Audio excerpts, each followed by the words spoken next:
Roots. ठीक है, इसमें इंट्रोडक्शन का ये जो वीडियो है ये इंट्रोडक्टरी वीडियो है, इंट्रोडक्शंस करेंगे किस किस की, जो क्यूब और क्यूब रूट्स में कौन से ऐसे इंपॉर्टेंट पॉइंट्स हैं या इंपॉर्टेंट टॉपिक्स हैं जो हमें डिस्कस करने हैं और हमारे आगे वाले जो आने वाले एक्सरसाइज हैं उसमें मदद करेंगे, यानी हमें उसमें सॉल्यूशन करने में हेल्प करेंगे। तो उसमें पहला है हमारे पास क्यूब क्या होता है, परफेक्ट क्यूब्स देखेंगे क्या होता है, और क्यूब रूट्स।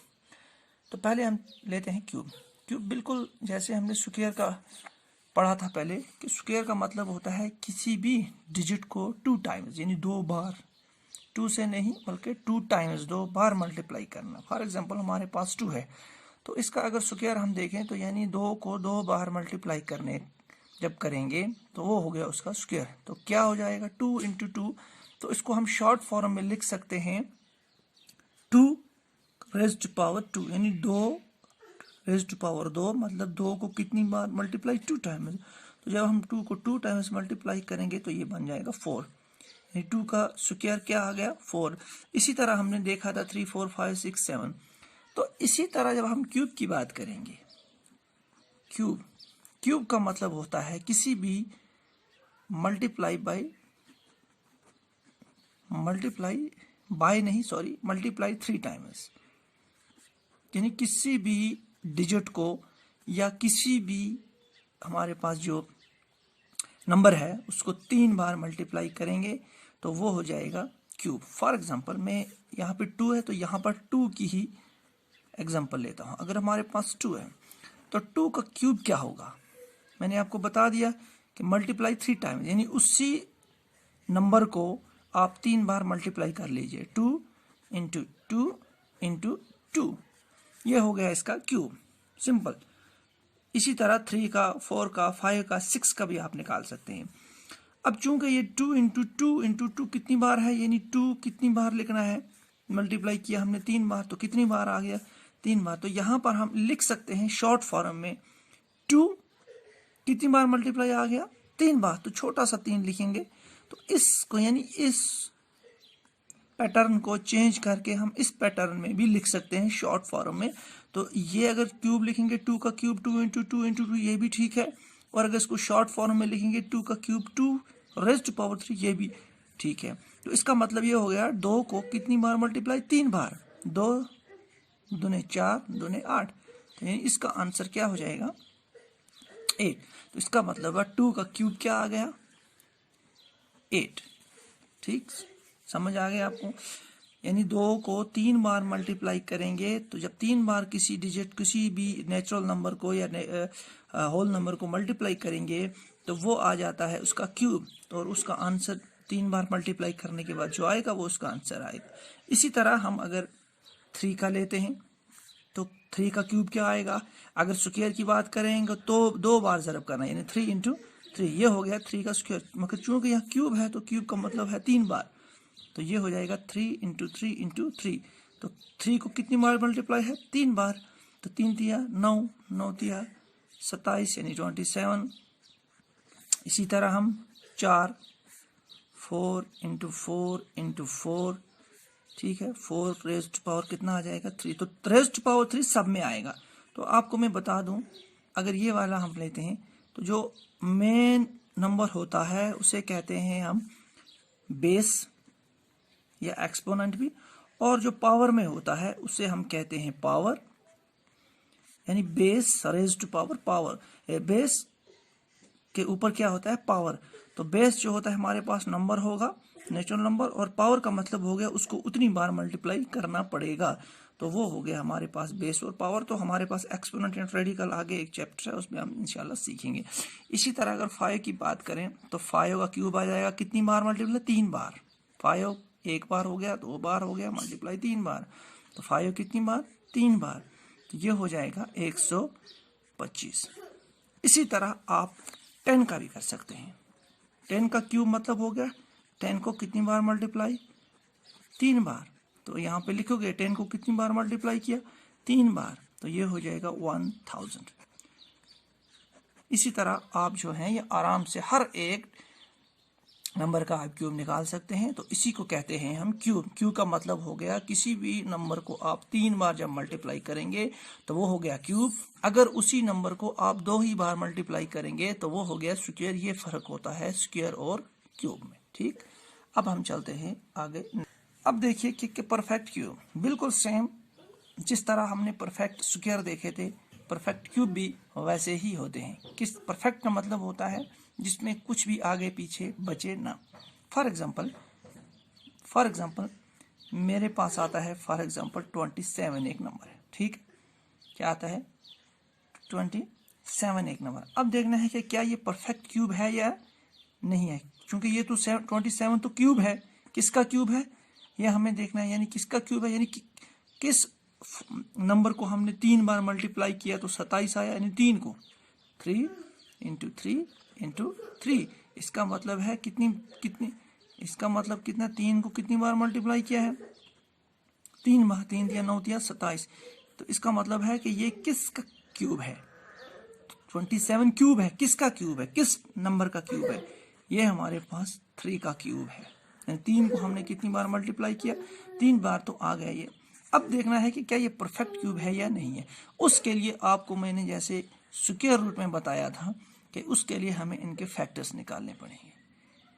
ठीक, पहले हम फैक्टर निकाल लेते हैं। फैक्टर का मतलब ये हो गया कि ये हो गए फैक्टर्स, यानी कितनी बार इसको हमने मल्टीप्लाई किया, 3। अब इसका फैक्टर निकालेंगे। फैक्टर निकालने के लिए 27, ठीक है, 2 से तो होगा नहीं, इसको 3 से होगा। 3 में 27, अब 3 दिया 9, 3 इकाई 3, तो फैक्टर्स क्या आ गए इसके, 3 इंटू 3 इंटू 3। अब यहाँ पे आप देखने वाली बात है, यहाँ से आप बता सकते हैं कि क्या दिया गया नंबर जो है वो परफेक्ट है या नहीं है। जैसे कि हमने देखा था स्क्वायर में हमें जोड़ी बनानी थी, यानी पेयर बनानी थी। हर नंबर की हमें जोड़ी निकालनी होती थी, यानी उसको 2 बार लेना होता था, क्योंकि स्क्वायर का मतलब ही है 2 टाइम्स। लेकिन चूंकि ये परफेक्ट क्यूब की बात कर रहा है तो क्यूब का मतलब कितनी बार होता है, 3 बार।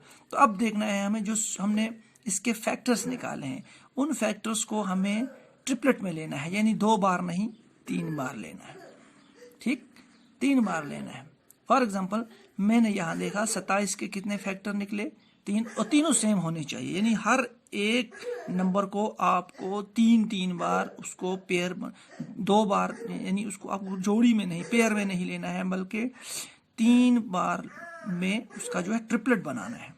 तो 3 को आपको एक कंसीडर करना है, यानी हमारे पास ये 3 है, कितनी बार आया है, 1 बार 2 बार 3 बार। इसका मतलब ये हो गया कि इसका आंसर होगा 3, यानी ये 3 का जो है परफेक्ट स्क्वायर है कौन, 27। यानी यहाँ पर 3 कितनी बार आया है, 3 बार। तो 3 को एक ही बार हमें कंसीडर करना है। इसका मतलब ये हो गया कि 27 परफेक्ट स्क्वायर है। हाँ, अगर हमको इसका प्राइम फैक्टर निकालने के बाद हमने इसका ट्रिपलेट बना लिया, यानी 3 बना लिया, अगर यहाँ कुछ और बचता, एक 3 और बच जाता, तो इसका मतलब है कि एक जो 3 है वो एक्स्ट्रा है, तो वो परफेक्ट स्क्वायर नहीं है। मतलब ये कि जब हम इसका ट्रिपलेट लेंगे, किसी का भी ट्रिपलेट लें, अगर वहां पर 3 ट्रिपलेट लेने के बाद कुछ और नंबर वहां पे बच जाता है, इसका मतलब है वो परफेक्ट स्क्वायर नहीं है। और अगर उस नंबर का ट्रिपलेट लेने के बाद कोई भी नंबर वहां पे बचा नहीं, तो वो हो गया हमारे पास नॉन परफेक्ट स्क्वायर। कैसे, मैं आपको बताता हूँ। एग्जाम्पल के तौर पे हम लेते हैं एक और, हमारे पास फॉर एग्जाम्पल दिया है 1000। ठीक है, अब आपको बताना है यानी ये परफेक्ट स्क्वायर है या नहीं है। ठीक है, ऐसे क्वेश्चन आपको आने वाले हैं, इसलिए मैं आपको यह थोड़ा बता रहा हूँ। तो उसके लिए आप पहले इसका फैक्टर निकालेंगे, प्राइम फैक्टर। ठीक है, शुरू करेंगे 2 से, 2 5 are 10 और 0, फिर 2 से, 2 2 are 4, 2 5 are 10, फिर 2 1 are 2, 2 2 are 4, 2 5 are 10। अब 2 से तो होगा नहीं, अब 3 से भी नहीं होगा, 4 से 5 से होगा, 5 2 are 5 25, 5 5 are 25, 5 1 are 1। तो अब इसके प्राइम फैक्टर जब आप निकालेंगे तो ये हमारे पास निकल गए 2 इंटू 2, यानी मैं लिखूंगा PF यानी प्राइम फैक्टर्स, इंटू 2, ठीक। ये 1 2 3, अब 1 2 3 5 है, 2 5 इंटू 5 इंटू 5। अब मैंने आपको बताया अगर स्क्वायर की बात होती तो हम जोड़ी जोड़ी लेते, पेयर पेयर लेते, लेकिन चूंकि यहाँ पे क्यूब की बात है, क्यूब का मतलब होता है 3 टाइम्स, तो ये हम ट्रिपलेट में लेंगे 3 बार। तो यानी 2 को कितनी बार लिया, 3 बार, ये निकल गया यानी एक ही बार। इनको 3 बार हमने 3 को एक ही बार कंसिडर करना है, यानी 3 की ट्रिपलेट बना करके इसको एक ही बार लेना है, ठीक। जिस तरह हम स्क्वायर में 2 को एक लेते थे, इंटू, और यहाँ पर 5 5 5 3 बार है, तो इसको भी हमें गोल करके एक की लेना है। तो 2 इंटू 5, अब कितना बच गया हमारे पास, 10। तो इसका मतलब ये हो गया कि जो 1000 है वो परफेक्ट स्क्वायर है किसका, 10 का।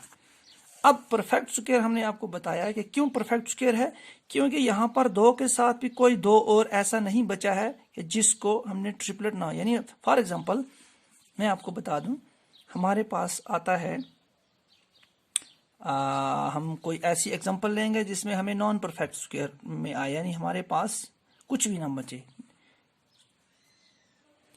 फॉर एग्जांपल हमने यहाँ पर लिया 25, फॉर एग्जांपल मैंने लिया 25।